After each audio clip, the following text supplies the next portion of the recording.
This is the Special Collections holding of Navy lists. Navy lists were produced by the Royal Navy and then by the Royal Canadian Navy as well, showing the names of all officers who were on strength at a given date. They're of value to historians because they show the name of the officer, whether he had a particular specialty. For instance, particularly in the 19th century, as technology advanced, officers began getting special qualifications. Some were known as torpedo officers. They really were trained to deal with electrical systems.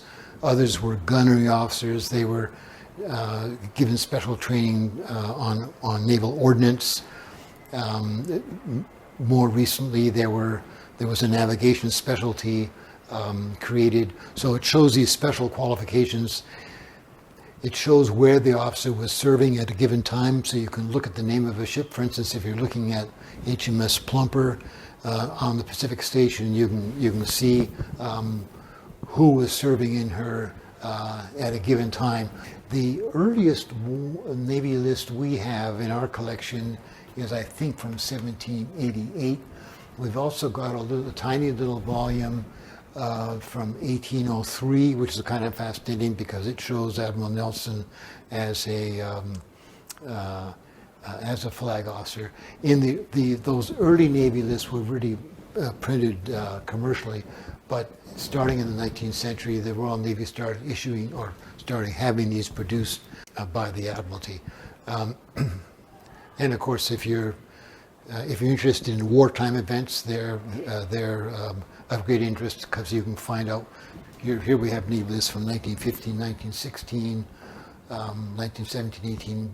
One could establish where people were serving at the time, how many officers there were, and that sort of thing.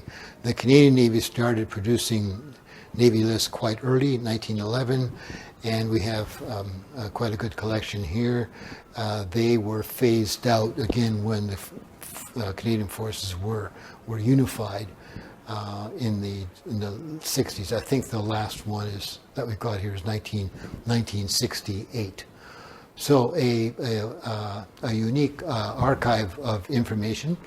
As it happens, the Canadian Navy lists are being digitized now, which means they'll be available to researchers without having to come and look at them. And I suspect the Royal Navy list will be digitized in due course. Nevertheless, this is a unique holding of Royal Navy lists.